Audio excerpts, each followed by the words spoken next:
May tanong sa akin, silent viewer lang po, Boss Ray. Maraming salamat po sa mga reviews nyo. Laking tulong po.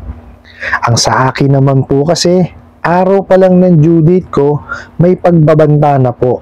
Ang ginawa ko, screenshot lahat ng message nila at nireply ko po message nila na kung ganyan ang message nila, magsasubmit ako ng complaint sa PAOK, SEC at NBI dahil harassment na ang ginagawa nila. Tapos sa email din nila, sinabi ko yon. Pinakita ko pa mga screenshot sa kanila, kaya simula nun, di na sila nag-text ng mga panghaharas. Nagsasabi na lang po sila na nasaan na bayad mo. Pero nag-send po talaga ako ng complaint sa PAOK, sinunod ko mag-send sa SEC at NBI. At nag-bus report din ako sa apps nila sa Play Store. Napakagandang komento po nito, pero bago natin siya himayin, imbitahan ko muna sana kayo na pakisuportahan po sana ang aking mga social media accounts sa YouTube, Facebook, and TikTok. Okay po. Bago po natin sasagutin, bibigyan ko lang ho kayo ng medyo maganda-gandang balita po, no? Okay. Kasi po yesterday, no, nanggaling po ako sa SEC, no, dahil meron po silang pina-report po sa amin. Okay? So ako po ang naging representante ng aming kumpanya.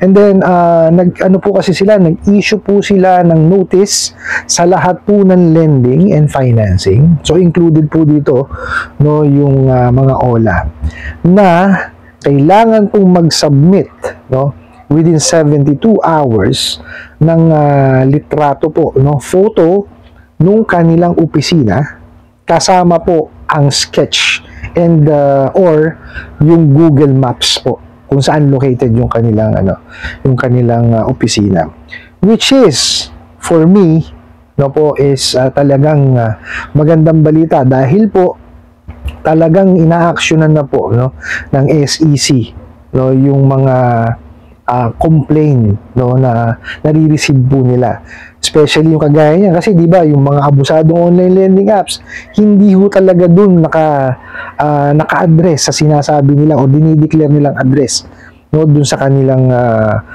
SEC registration. So ngayon po ginawa na po sila ng action ng SEC, which is for me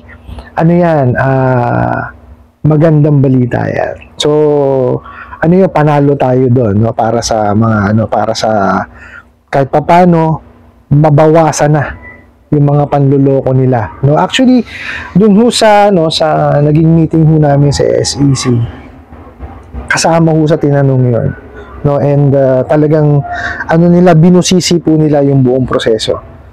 So okay, punta ho tayo, no, dito sa nag-comment, no.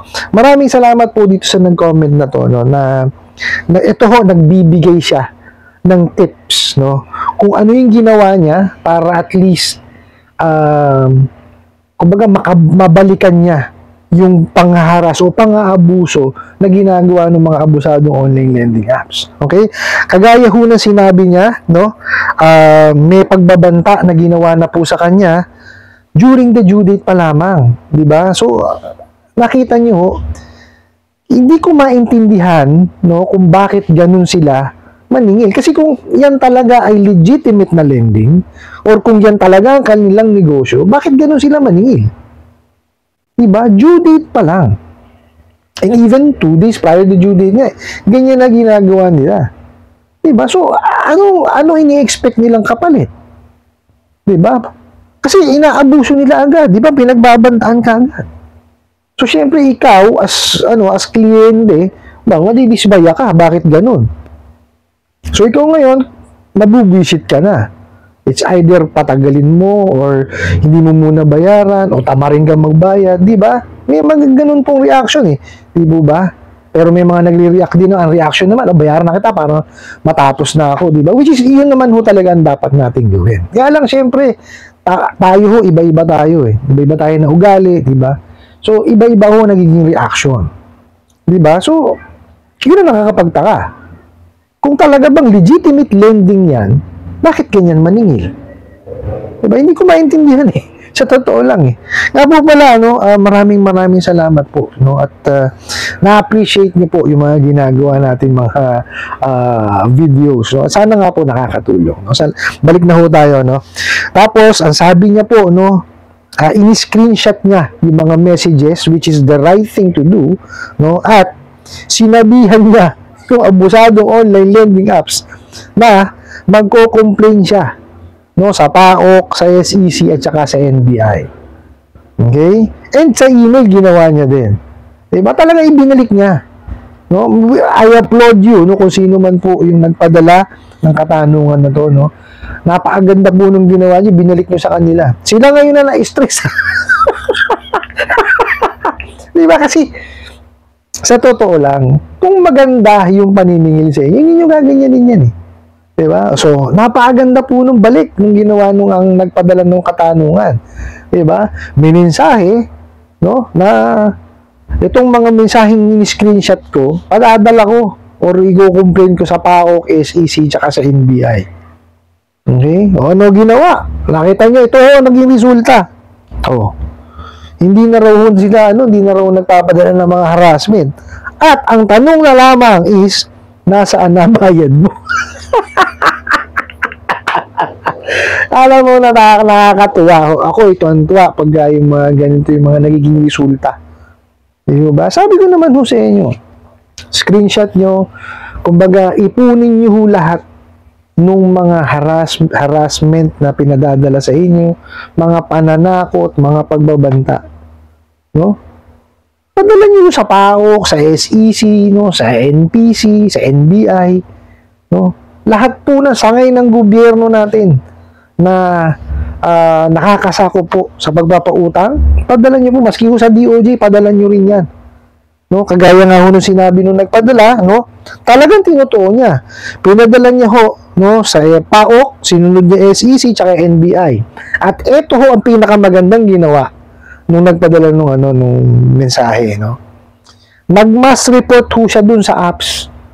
Dun sa sa Play Store. Nakita niyo ho. Kasi pag gaya minas report nyo talaga talaga naman mawawala. Kasi may policy rin po. Yung mga App Store, Play Store, o kung ano pa mga store yan na pinanggagalingan ng mga ganyang klase ng mga apps. I-mass report nyo. Tatanggalin ho yan. Kaya ho yung iba natatanggal kasi nire-report ho nila eh.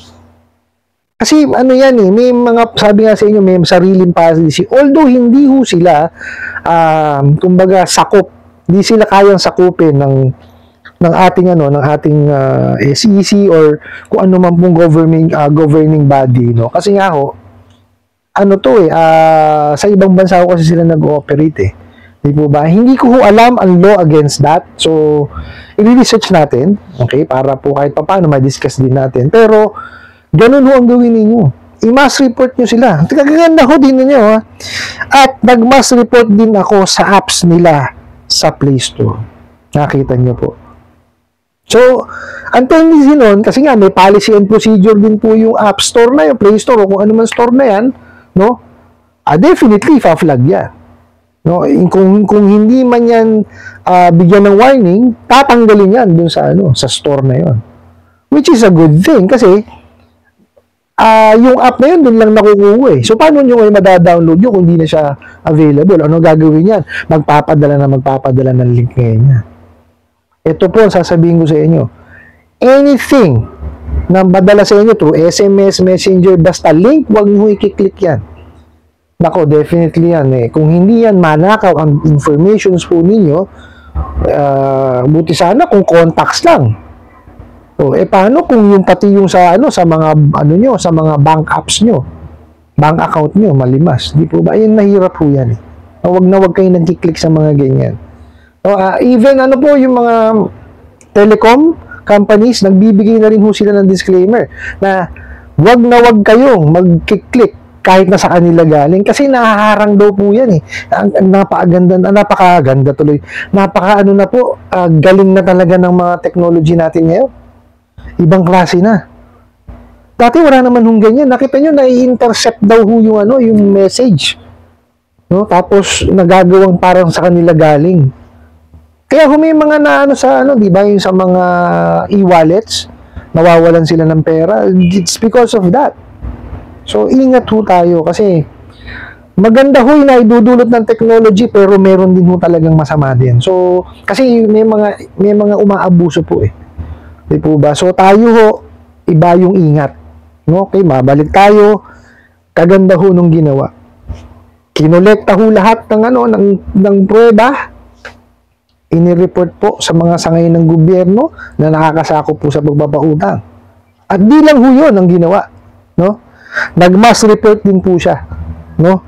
Sa apps nila dun sa store na pinanggagalingan. So napaagaling po, no? Sana po may napulot kayo dito sa ano kasi maganda ho yung ginawa nung ano, nagpadala po nung mensahe. Ano po? I hope na i-share ko po ng maayos ng comment na ito at sana po yung makatulong. Maraming salamat po sa inyong walang sawang pagsuporta at panunod sa aking mga videos. Maraming salamat po sa inyong pag-like, pag-share, pag-comment at pagtatanong. And kunin ko na rin po itong opportunity na to na imbitahan po sana kayo, na pakisuportahan po sana ang aking mga social media accounts sa YouTube, Facebook, and TikTok. Hanggang sa muli po. Yun lang.